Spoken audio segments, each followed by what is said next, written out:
আমি সুফল মিষ্টু আজ তোমাদের নিয়ে যাব কলকাতা থেকে মাত্র 6 ঘন্টার দূরত্বে মাত্র 6,000 টাকায় 4 রাত্রি 5 দিনের মধ্যে, যেখানে পাবেন পাহাড়ে ঘেরা জঙ্গল, জলপ্রপাত ও পাইন ফরেস্টের শহর। চলো ভিডিওটা ফার্স্ট থেকে শেষ অবধি দেখা যাক।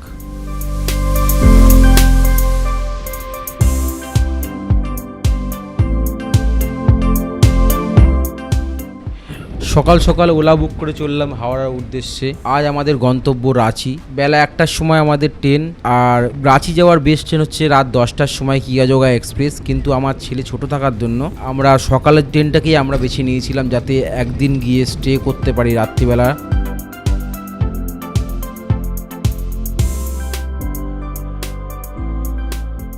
রাটি হোটেল সানি ছিলাম, খুব ভালো ব্যবহার।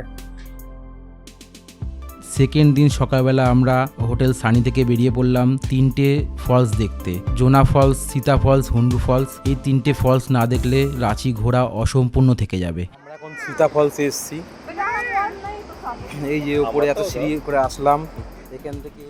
রাঁচি থেকে 1.5 ঘন্টার দূরত্বে 50 কিলোমিটার পথ অতিক্রম করে চলে আসলাম সীতা ফলসে। সীতা ফলসের ওয়েদার খুবই মনোমুগ্ধকর, বর্ষাকালে মনোরম পরিবেশ। কিন্তু রাঁচি এসে বুঝলাম যে কেন বাঙালি বাবুরা বারবার ছুটে আসে রাঁচিতে, আর কেন বিভূতিভূষণ বন্দ্যোপাধ্যায় কলকাতা ছেড়ে রাঁচিতে এসে তার বাড়ি তৈরি করেছিল, সেটাও এসে আমি অনুধাবন করতে পারলাম আর বুঝতে পারলাম যে এখানের পরিবেশটা কত মনোরম। এর পরবর্তীতে আমরা চললাম সেকেন্ড ফলস দেখতে, জোনা ফলস। জোনা ফলসের রাস্তায় আমরা যেতে যেতে কিছু মুরগি দেখতে পেলাম, যে মুরগিগুলো বাঁধা রয়েছে। কেউ যদি লাঞ্চ করতে চায়, এই দুপুরবেলার লাঞ্চ এখানে করতে পারে। এখানে ভালোভাবে রান্না করে দেয়, পরিষ্কার পরিচ্ছন্নভাবে। আর রাস্তায় আমার ছেলে বায়না ধরেছে যে মুরগিটাকে বাড়ি নিয়ে যাবে। দেখো গাইস, সব বায়না কি রাখা যায় বলো? তোমরাই বলো। আমার ছেলে এখন মুরগিটাকে বাড়ি নিয়ে যাবে বলছে। কথা বলতে গেলে আসল জোনা ফলসটা এই যে এখান দিয়ে গিট পড়ছে। ড্রাইভারের কথা শুনে আমরা শর্টকাট নিতে গেলাম। কথা আছে অন্যের কথা শুনে চলো না, সেইটাই হলো আমাদের বড় ভুল করে ফেললাম এখানে এসে। আর একটা নর্মাল একটা রাস্তা দেখালো, সেখান দিয়ে আমরা এগিয়ে গেলাম, গিয়ে দেখলাম ফলসের উপরে আমরা পৌঁছে গিয়েছি। সৌন্দর্য এত মনোমুগ্ধকর হবে এটা আগে জানা ছিল না। আজকে এসে জানতে পেলাম হুন্ডু জলপ্রপাতে রয়েছে আমরা এখন বর্তমানে। জলপ্রপাত সেই দেখা যাচ্ছে দূরে, জোরে সাউন্ড দিয়ে তার জানান দিচ্ছে। প্রাকৃতিক সৌন্দর্য অসাধারণ, মনে হচ্ছে যেন আমরা দার্জিলিং বা এরকম কোনো জায়গায় এসেছি, কোনো হিল স্টেশন মনে হচ্ছে এটা। হুন্ডু ফলসের 700টা সিঁড়ি, তার মধ্যে 450টা সিঁড়ি আমরা অতিক্রম করে ফেলেছি। আমার ছেলে 750টা সিঁড়ির মধ্যে বেশিরভাগটাই ও নিজে উঠেছে। এবার পাহাড় নিজের খামখেয়ালিপনায় চলে, কখন ভালো কখন খারাপ। এই শুরু হয়ে গেল হঠাৎ বৃষ্টি। বৃষ্টির মধ্যে আমরা সামনে দেখতে পেলাম একটা তেলে ভাজার দোকান। তা সবাই মিলে ঢুকে পড়লাম।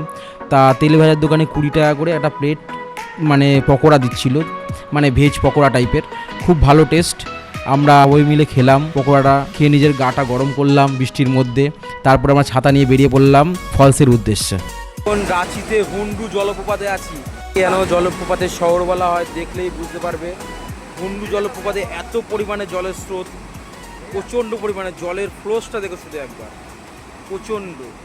এখন হুন্ডুতে গ্যাতসু ধামে রয়েছি। ড্যাম এদিকে দেখো জল শূন্য, জল নেই দিকে বলতে গেলে। এখানে রাত 7টার সময় জলটা ছাড়ে, এখন জাস্ট আস্তে আস্তে জলটা পড়ছে, দেখতে পাচ্ছ হালকা করে। ওদিকে যে আমরা হুন্ডু জলপ্রপাত দেখলাম, সেই জলপ্রপাতে এই ড্যাম দিয়ে জলটা যায়। এদিকে তো পুরো শুকনো বলতে গেলে, কোনো জল নেই। এদিকে দেখো পুরো এত বড় নদী, ধারণার বাইরে। নদীর ক্যামেরাতে আসছে না, এপিঠ থেকে ওপিঠ, এত চওড়া। এই দিক থেকে চওড়া, ড্যামের জলটা ধরে রেখেছে।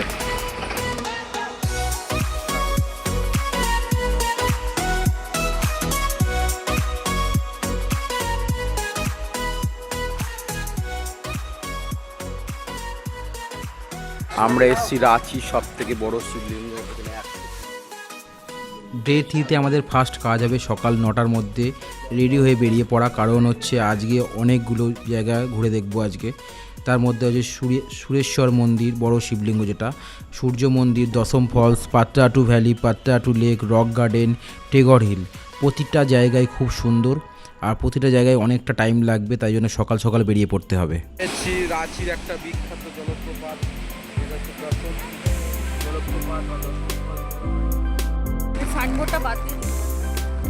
Welcome to পাত্রাটু valley. আমরা দশম ফলস দিকে চলে আসলাম পাত্তাটু ভ্যালি।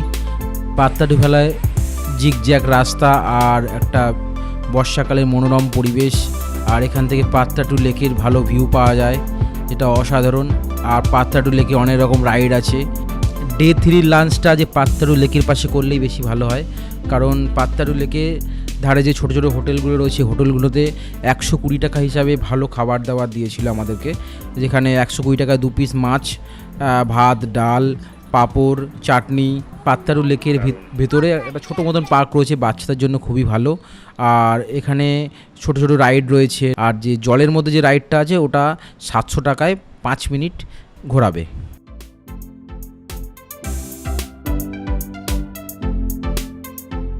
আজ দিনের শেষে আমরা চলে আসলাম টিগর হিল। টিগর হিলে যেখানে সূর্যাস্ত ভালো দেখা যায়, কিন্তু মেঘলা আকাশের জন্য সূর্যাস্ত দেখতে পাইনি।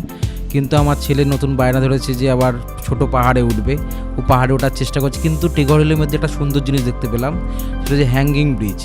ব্রিজে আমরা একটু, আমি আর আমার ছেলে মেয়ে লাফালাফি করে নিলাম।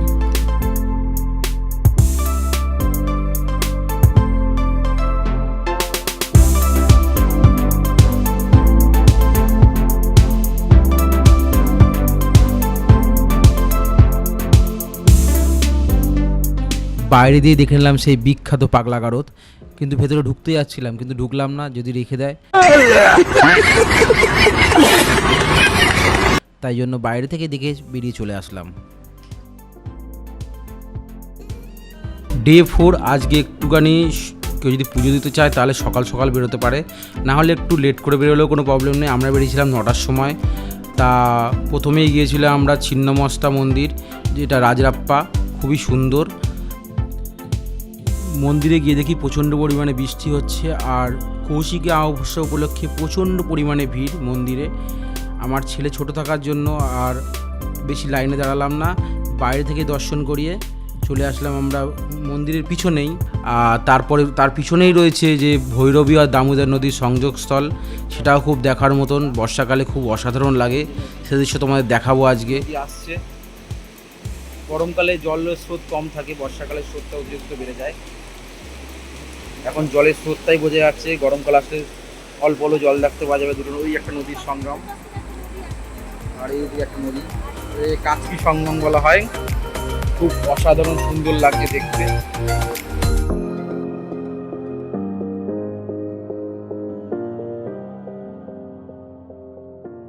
আর তারপরে গেছিলাম ধোনির ফার্ম হাউস কৈলাসপতি, বাইরে দেখে নিলাম।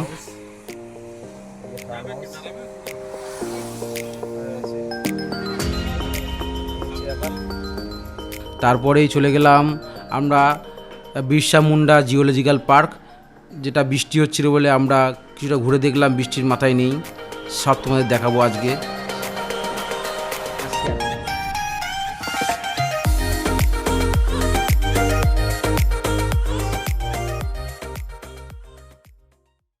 আমরা এখন রাঁচি জুতে এসছি, বিরসা মুন্ডা রাঁচি জু। সাগনিক ছাতা মাথায় দিয়ে জুতে ঘুরে বেড়াচ্ছে, এটা অকল্পনীয় ব্যাপার। বৃষ্টির মধ্যে আমরা রাঁচি এক্সপ্লোর করতে এসেছিলাম, সেটা কিছু ঘুরে দেখছি। এখন ইমু পাখিকে দেখতে পাচ্ছ, বৃষ্টির মধ্যে মজা নিচ্ছে। বৃষ্টির মধ্যে আমরা রাঁচি জুতে এসছি ঘুরতে, দেখতে পাচ্ছ। আমি আর সাগনিক দেখা যাচ্ছে ছাতা মাথায় দাঁড়িয়ে আছি, ঠিক আছে।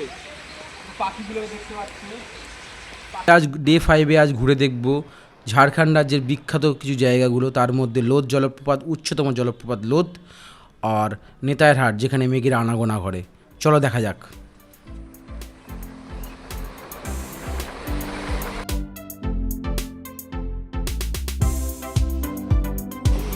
আমরা এখন লোধ জলপ্রপাতে এসেছি। অসাধারণ ভিউ, চারিদিকে পাহাড়ে ঘেরা, অসাধারণ ভিউ।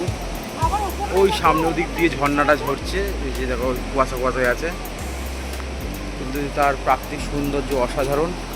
লোধ জলপ্রপাতের ঝাড়খণ্ডের সব থেকে হাইস্ট জলপ্রপাত লোধ জলপ্রপাত। নেতায়ের হাটে লোধ জলপ্রপাতে এসেছি, দারুণ ভিউ। এদিকে ছোটো ছোটো পাহাড় রয়েছে, এখানে শুধু ঝর্ণা জল ওভারফ্লো হয়ে জল পড়েই যাচ্ছে। আমরা এখান থেকে এখানে আসলাম।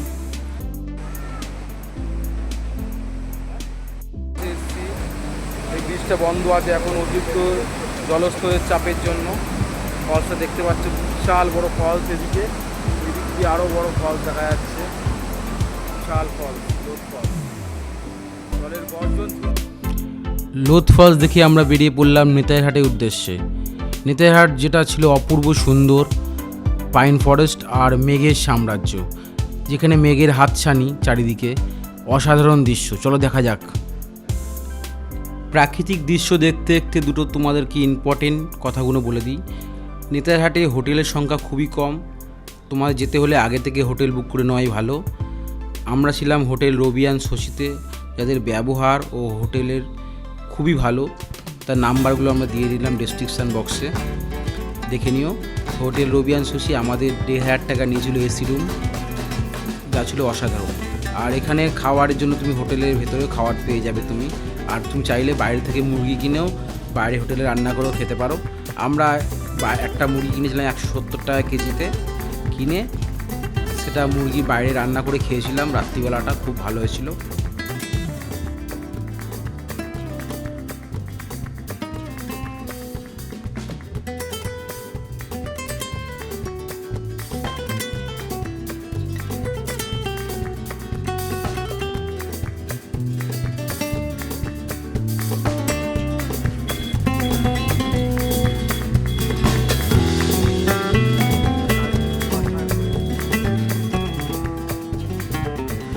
দীর্ঘ প্রতীক্ষার পর চলে আসলাম আমরা অসাধারণ জায়গা, যেটা ছিল ম্যাঙ্গোলিয়া সানসেট যাওয়ার রাস্তাতে পাইন ফরেস্ট। অপূর্ব সুন্দর, দেখতে পাচ্ছ চারিদিকে মেঘের সাম্রাজ্য আনাগোনা, যা আমাদের ক্যামেরা বন্দি করলাম। প্রথমবার দেখে ভাবতেই পারিনি, যে নিজের চোখকে বিশ্বাস করতে পারছিলাম না যে এরকম দৃশ্য হতে পারে, দার্জিলিংয়ের মতন ভিউ। নেতাইহাট যে এত সুন্দর হবে তা আমাদের জানা ছিল না আগে থেকে। মেঘের সাম্রাজ্য, চারিদিকে মেঘের আনাগোনা, মেঘের হাতছানি, যা ছিল অসাধারণ। দুদিকে পাইন ফরেস্ট, তার মধ্যে দিয়ে আমাদের গাড়ি ছুটে চলছে। পাইন ফরেস্টে নেমে আমরা কিছু ছবি ক্যামেরাবন্দি করলাম, যা ছিল অসাধারণ দৃশ্য। মেঘ ধরার চেষ্টা করছে সবাই, কিন্তু মেঘের হাতছানি পাওয়া অত সোজা নয়। এটা ম্যাঙ্গোলিয়া সানসেট যাওয়ার রাস্তাতে এরকম অপূর্ব দৃশ্য আমরা দেখতে পেয়েছিলাম।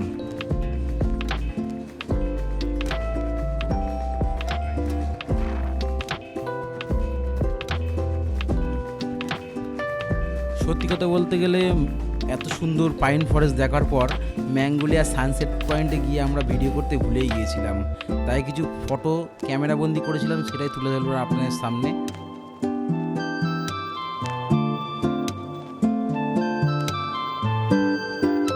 ঝাড়খণ্ডে আমরা 6 দিন কাটিয়ে আজ আমাদের বাড়ি ফেরার পালা। বাড়ি ফেরা যাওয়ার রাস্তায় কিছু দেখে নিলাম কিছু সুন্দর জায়গা, তার মধ্যে কোয়েল ভিউ পয়েন্ট, আপার ঘাগড়ি, লোয়ার ঘাগড়ি ওয়াটারফলস, ন্যাশপাতি গার্ডেন। কলকাতা থেকে ছুটে এসেছিলাম আমরা ন্যাশপাতি গার্ডেন দেখার উদ্দেশ্যে, কিন্তু এসে দেখছি 1 মাস আগে ন্যাশপাতি সব শেষ হয়ে গেছে। আমরা গাছগুলোকে দেখলাম আর চিন্তা করলাম যে 1 মাস আগে আসলে খুব ভালো হতো। সে 2 মাস আগে ন্যাশপাতি ছিল, এখন আর ন্যাশপাতি নেই। পাতাগুলো দেখতে পাচ্ছি কি সুন্দর পাতা, ছোট ছোট গাছ, ন্যাশপাতি গাছ, বেশি বড় হয় না, নাকি টাইম লাগে হতে। এই যে গার্ডেনগুলো দেখতে পাচ্ছেন, ন্যাশপাতি গাছ চারিদিকে রয়েছে। ভেবে উঠতে পারিনি যে আজকে আমাদের বাড়ি চলে যেতে হবে। 6 দিন কাটিয়ে ফেললাম ঝাড়খণ্ডে। ঝাড়খণ্ডে যে এত সুন্দর হতে পারে, যে কলকাতা থেকে খুব কাছের দূরত্বে যে এত সুন্দর মনোমুগ্ধকর পরিবেশ, যে আমরা ভেবে উঠতে পারিনি। এখানে পেয়ে গেছিলাম আমরা নেতাইহাটে অসাধারণ মেঘের সাম্রাজ্য, পাইন ফরেস্ট, যা আমাদের মন স্নিগ্ধ করে দিয়েছিল, মন স্তব্ধ হয়ে গেছিলো সব কিছু দেখে, যে এত সুন্দর হতে পারে যে প্রাকৃতিক সৌন্দর্য। আর ঝাড়খণ্ড আর রাঁচিতে যে এত সুন্দর জলপ্রপাত দেখতে পেয়েছিলাম, সেটা আমাদের কল্পনার বাইরে। আর মনটা খারাপ লাগছে, কিন্তু মন খারাপ করলে চলে যাবে না। পরবর্তী কোনো নতুন এপিসোডে আমাদের দেখা হচ্ছে আবার কোনো নতুন অফবিট প্লেসে। যে স্বর্ণা হোটেল, যেখানে মটন খুব ফেমাস, দেখতে পাচ্ছ। আমরা স্বর্ণা হোটেলে চলে এসেছি, লাস্টে খাওয়া দাওয়া করে মাছের পিসগুলো দেখতে পাচ্ছি, দারুণ ভিড় সেরাম লেগে আছে, অসাধারণ ভিউ। মটন এখানে খুব ফেমাস, মটন এরকমভাবে মটনগুলো দেয়, দেখতে পাচ্ছ। রাঁচিতে গিয়ে শর্মা হোটেলের কথা না বললে কিন্তু চলে না, যেটা ছিল ধোনির ফেভারিট জায়গা। আমার বউ বায়না করছিল যে শর্মা হোটেল যাবে, তা আমি চলে গেছিলাম স্বর্ণা হোটেলে। এখানেই পেয়ে গেছিলাম সেই বিখ্যাত খাসির মাংস শাল পাতায় দেওয়া, যা কি অথেন্টিক খাবার দাবার, যাকে মন তৃপ্তি হয়ে গেলাম। বউ তো আনন্দ পেলই, তার সঙ্গে আমিও আনন্দিত হলাম যে এত সুন্দর খাবার বাড়ি ফেরার পালায় পেয়ে গেলাম।